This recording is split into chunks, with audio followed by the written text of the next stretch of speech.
ദൈവ തിരുനാമത്തിന് നന്ദിയോടെ സ്തോത്രം ചെയ്യുകയും സ്തുതിക്കുകയും ചെയ്യുന്നു. ക്രിസ്തുവിൽ പ്രിയമുള്ളവരെ, ഒരിക്കൽ കൂടി ദൈവത്തിൻ്റെ വചനവുമായി നിങ്ങളെ സന്ധിപ്പാൻ ദൈവമായ കർത്താവ് എനിക്ക് തരുന്ന അവസരത്തിനായി ദൈവത്തെ സ്തുതിക്കുകയും സ്തോത്രം ചെയ്യുകയും പുകഴ്ത്തുകയും ചെയ്യുന്നു. ഒപ്പം ദൈവവചന കേൾവിക്ക് വേണ്ടി ആകാംക്ഷാഭരിതരായി ഓരോ ദിവസവും കാത്തിരിക്കുന്ന എൻ്റെ എല്ലാ പ്രിയപ്പെട്ടവർക്കും യേശുക്രിസ്തുവിൻ ധന്യമേറിയ നാമത്തിൽ വിനീതമായ സ്നേഹവന്ദനങ്ങൾ അറിയിക്കുന്നു. അനുഗ്രഹിക്കപ്പെട്ട ഈ കർത്തൃദിവസത്തിൽ മഹാദൈവത്തിൻ്റെ കരുണയാലും കൃപയാലും ദൈവത്തിൻ്റെ തിരുവെഴുത്തുകളെ നിങ്ങളുമായി പങ്കുവയ്ക്കാനും അതിൻ്റെ പൊരുൾ തിരിപ്പാനും അതിലൂടെ നിങ്ങളെ എത്രത്തോളം ധൈര്യപ്പെടുത്താൻ, എത്രത്തോളം സന്തോഷിപ്പിക്കാൻ, എത്രത്തോളം ഉറപ്പിക്കാൻ കഴിയുമോ അത്രയും പ്രാർത്ഥനാ പുരസരം ദൈവസന്നിധാനത്തിൽ ദൈവത്തിൻ്റെ കൃപയിൽ തന്നെ ആശ്രയിച്ച് ദൈവത്തിൻ്റെ മഹാദയയ്ക്ക് നന്ദി കരയേറ്റിക്കൊണ്ട് ഇന്നും തിരുവെഴുത്തിലേക്ക് നിങ്ങളുടെ ശ്രദ്ധയെ തിരിക്കുന്നു. ആ കൂടെ വചനം തന്നും വാക്കു പറഞ്ഞും ദൈവത്തിൻ്റെ വാഗ്ദത്തങ്ങൾ തന്ന് ഉറപ്പിച്ചും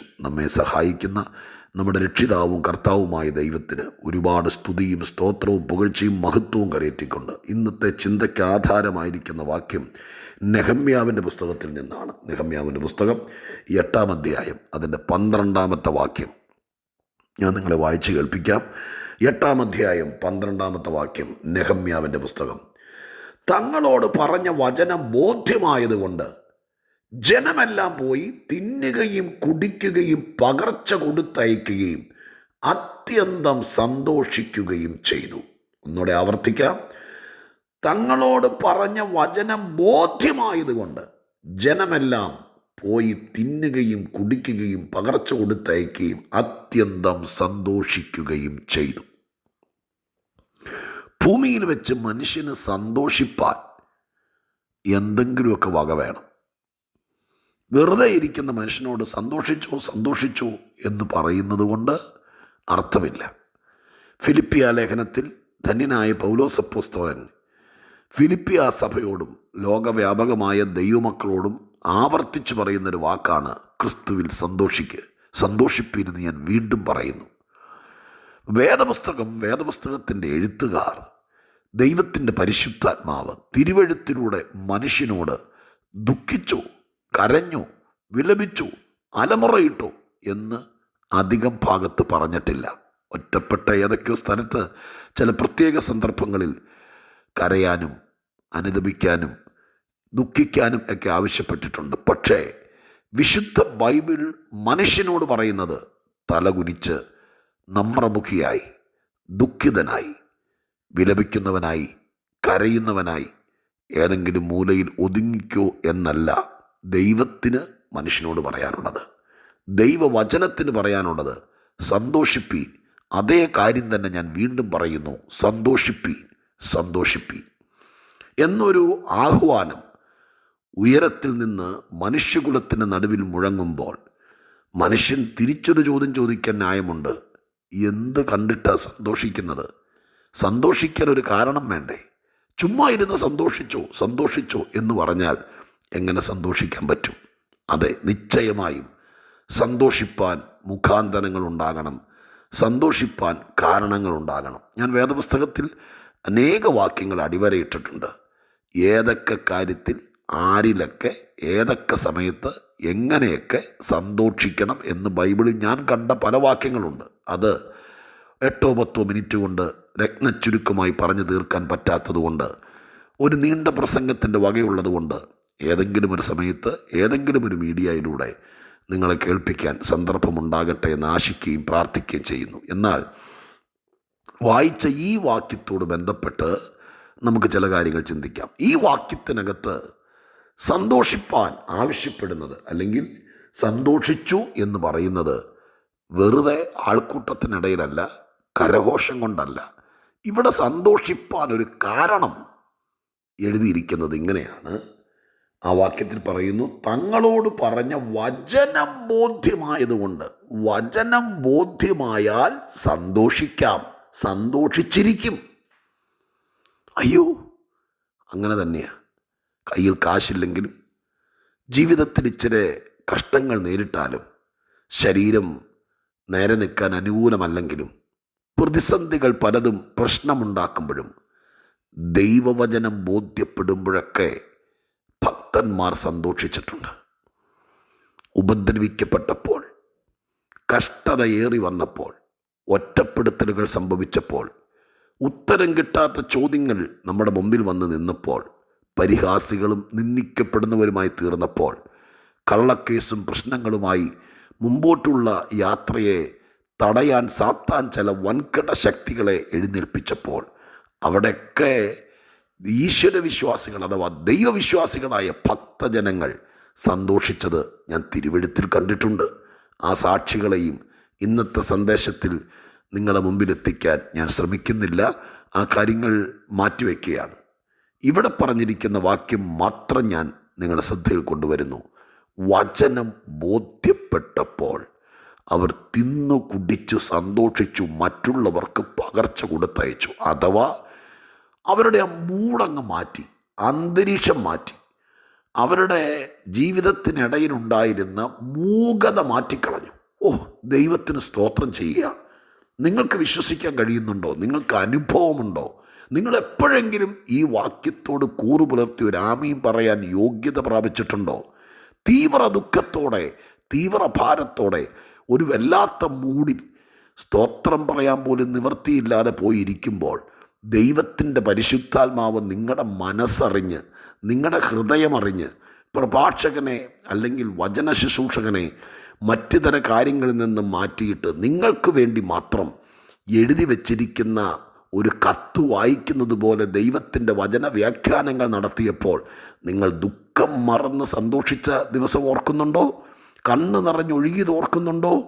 തലകുനിച്ചിരുന്ന് കൈലേസ് കൊണ്ട് വാപൊത്തി കരഞ്ഞതോർക്കുന്നുണ്ടോ? ഞങ്ങളുടെയൊക്കെ ശുശ്രൂഷയിൽ ഞാൻ ഒത്തിരി കണ്ടിട്ടുണ്ട്. ഞങ്ങളുടെ സഭയിൽ പലപ്പോഴും കണ്ടിട്ടുണ്ട്. അഭിമാനത്തോടും കർത്താവിന് നന്ദി കരയറ്റിക്കൊണ്ടും ഞാൻ ആ കാര്യം ഓർപ്പിക്കുകയാണ്. പ്രിയരെ, 8-ാം അധ്യായത്തിൻ്റെ 7 മുതൽ താഴേക്ക് വായിക്കുമ്പോൾ ജനമെല്ലാം ഒന്നിച്ചുകൂടി ഒരു പീഠത്തിൻ്റെ മേൽ ആ ദൈവത്തിൻ്റെ സന്നിധാനത്തിൽ നെഹമ്യാവ് കയറി നിന്നു. ജനത്തോട് കാര്യങ്ങൾ പറയാൻ വേണ്ടി തുടങ്ങുകയാണ്. അങ്ങനെ ജനത്തോട് കാര്യങ്ങൾ പറയാൻ വേണ്ടി തുടങ്ങുമ്പോൾ വചന കേന്ദ്രീകൃതമായി 3-4 പ്രത്യേക വാക്കുകൾ എഴുതിയിട്ടുണ്ട്. 7-ാമത്തെ വാക്യത്തിനകത്ത് എഴുതിയിരിക്കുന്നത് ഇങ്ങനെയാണ്: ന്യായപ്രമാണത്തെ പൊരുൾ തിരിച്ചു കൊടുത്തു. 8-ാമത്തെ വാക്യത്തിൽ എഴുതിയിരിക്കുന്നത് എങ്ങനെയാണ്? ന്യായപ്രമാണ പുസ്തകം തെളിവായി വായിച്ചു കേൾപ്പിച്ചു.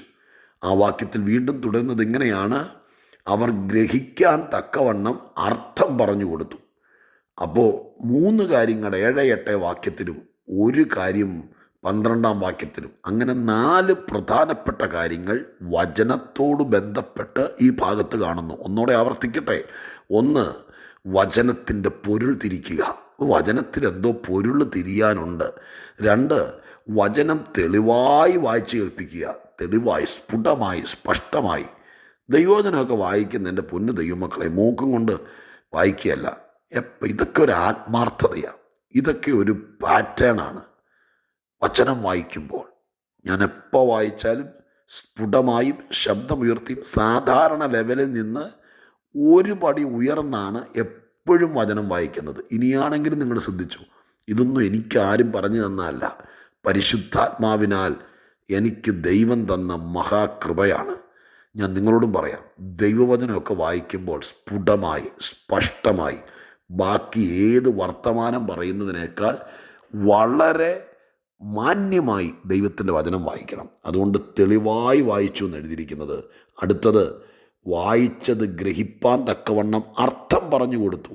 ഇതിനകത്ത് ഒത്തിരി കാര്യങ്ങൾ പൊരുൾ തിരിയാനുണ്ട്, ഒത്തിരി കാര്യങ്ങൾ അർത്ഥം പിടികിട്ടാനുണ്ട്. അങ്ങനെ പൊരുൾ തിരികയും അർത്ഥം പിടികിട്ടുകയും ചെയ്താൽ ജനത്തിന് വചനം ബോധ്യമാകും.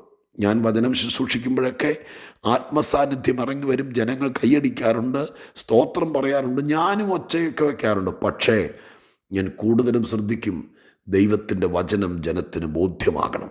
വചനം ബോധ്യമായാൽ സാത്താൻ തോക്കും. ആർക്ക് വചനം ബോധ്യമാകുന്നോ അവൻ ജയിക്കും. അവൻ്റെ മുമ്പിൽ പിശാചിൻ്റെ തന്ത്രങ്ങൾ അമരും. സാത്താന്യ അടവുകൾ നടക്കുകയില്ല. ഞാൻ നിങ്ങളെ സ്നേഹത്തോടെ ഉപദേശിക്കാം. ഒരു മനുഷ്യൻ, ഒരു ഭക്തൻ, ഒരു ദൈവപൈതൽ ഭൂമിയിൽ ദൈവം കഴിഞ്ഞാൽ പിന്നെ ഏറ്റവും കമ്മിറ്റഡായി ബന്ധപ്പെട്ടിരിക്കേണ്ടത് ദൈവത്തിൻ്റെ വചനവുമായിട്ടാണ്. വചനവുമായിട്ട് നമുക്ക് യാതൊരു ബന്ധവുമില്ല. ലോകത്തിലെ എല്ലാ പ്രാർത്ഥനക്കാരെയും നമുക്കറിയാം. കൃപാവര ശുശ്രൂഷകരെ അറിയാം. എല്ലാ പ്രഭാഷകരെ അറിയാം. പക്ഷെ വചനവുമായിട്ട് ബന്ധമില്ലെങ്കിൽ നിങ്ങൾ 2024 കുഴയാനാ സാധ്യത. അങ്ങനെ വരല്ലേ എന്ന് പ്രാർത്ഥിച്ചുകൊണ്ട് ഞാൻ നിങ്ങൾക്ക് വേണ്ടി പ്രാർത്ഥിക്കാൻ ഒരുങ്ങുക. ദൈവവചനം ബോധ്യപ്പെടുക. വചനം ബോധ്യപ്പെട്ടാൽ നമ്മുടെ പ്രശ്നങ്ങളൊന്നും പ്രശ്നമല്ലെന്ന് നമുക്ക് മനസ്സിലാവും. നമുക്ക് വചനം നമുക്ക് വിഷയം ബോധ്യപ്പെട്ടു. നമ്മളോട് ദൂത് പറഞ്ഞ ആൾ നമ്മുടെ പ്രതിയോഗി ആരാന്ന് നമ്മളെ ബോധ്യപ്പെടുത്തി. നമുക്കെതിരെ ആരോ വലിയ കെണി വെച്ചിട്ടുണ്ടെന്ന് ബോധ്യപ്പെട്ടു. നമ്മളെ കൊണ്ടൊന്നും പൊട്ടിക്കാൻ പറ്റാത്ത ഏതോ ദുഷ്ക്രിയ കൊണ്ടാണ് ഈ പരിപാടി ഇണക്കിയിരിക്കുന്നതെന്നും നിങ്ങളെ ബോധിപ്പിച്ചു. അതോടെ നിങ്ങളുടെ ഉള്ള ബോധം കൂടി പോയി, മൂഡ് ഓഫായി, നിങ്ങൾ നിരാശരായി. എന്നാൽ തിരിച്ച് ഞാൻ പറയാം, യഥാർത്ഥ വചന ശുശ്രൂഷ, യഥാർത്ഥ വചന അധ്യാപകൻ ജനത്തിന് പ്രശ്നം ബോധിപ്പിക്കുകയല്ല, പ്രതിയോഗിയെ ബോധിപ്പിക്കുകയല്ല, പ്രതികൂലത്തെ ബോധിപ്പിക്കുകയല്ല, പിന്നെയോ വചനം ബോധിപ്പിച്ചു കൊടുക്കുകയാണ്. ജനത്തിന് വചനം ബോധിപ്പിച്ചു കൊടുത്താൽ, കർത്തൃദാസന്മാരെ, പ്രഭാഷകരെ, ഞാൻ സ്നേഹത്തോടെ പറയാം, ദൈവവചനം ജനത്തിന് ബോധ്യമാക്കി കൊടുത്താൽ അതുങ്ങോട്ട് സന്തോഷിച്ചോളും. ഞാൻ നിങ്ങളെ സന്തോഷിപ്പിക്കാൻ വീണ്ടും വീണ്ടും ശ്രമിക്കും, നിങ്ങൾക്ക് കാര്യങ്ങൾ ബോധ്യമാക്കി തരാൻ. ഞാൻ അതിനു വേണ്ടി എൻ്റെ വ്യക്തിഗത പ്രാർത്ഥനയിൽ പ്രാർത്ഥിച്ചോളാം. നിങ്ങളും പ്രാർത്ഥിക്ക്. നിങ്ങളുടെ സന്തോഷം വർദ്ധിക്കട്ടെ ഈ ആണ്ടിൽ. അതിന് വചനം ഗ്രഹിക്കാൻ, വചനം പൊരുൾ തിരിച്ചു കിട്ടാൻ, വചനം തെളിവായി മനസ്സിലാക്കാൻ, അർത്ഥം പറഞ്ഞു തരാൻ, വചനം ബോധ്യപ്പെടാൻ നിങ്ങളും കൂടി ശ്രമിക്കുക. ബാക്കി ദൈവം ചെയ്യും. പരിശുദ്ധ ദൈവമേ, ഞങ്ങളുടെ സ്വർഗീയ പിതാവേ, സ്വർഗീയ സന്നിധിയിൽ തിരുവെഴുത്തിനെക്കുറിച്ച് എഴുതിയിരിക്കുന്ന വലിയ വലിയ കാര്യങ്ങൾ ഞങ്ങളിന്ന് ദൈവസന്നിധിയിൽ പങ്കുവെച്ചപ്പാ, അങ്ങയുടെ മക്കൾ സന്തോഷിക്കട്ടെ. അപ്പാ, ഈ വർഷം ദുഃഖിക്കുകയല്ല, സന്തോഷിക്കട്ടെ. അതിനുള്ള വഴിയും മുഖാന്തരം ഈ പുസ്തകത്തിലുണ്ടല്ലോ. വചനം ബോധിപ്പിക്കാൻ, അവർക്ക് ബോധ്യപ്പെടാൻ, വചനത്തിന് മുമ്പിൽ മറകെട്ടാതെ ബോധ്യപ്പെടാൻ ദൈവം ഇടയാക്കണം. അങ്ങനെ ദൈവം ചെയ്യുമെന്ന് വിശ്വസിച്ച് അങ്ങയുടെ മക്കളെ അനുഗ്രഹിക്കുന്നു. അടിയനെയും ഈ കൂടെ താഴ്ത്തുന്നു. അങ്ങയുടെ ജനത്തിന് വചനം ബോധിപ്പിച്ചു കൊടുക്കാനുള്ള കൃപ ഇന്നും എൻ്റെ ദൈവത്തോട് ചോദിക്കുന്നപ്പ, സ്വർഗം അത് ചെയ്യണം. യേശുവിൻ്റെ നാമത്തിൽ പ്രാർത്ഥിക്കുന്നു. കേൾക്കണേ സ്വർഗീയ പിതാവേ. ആമേൻ.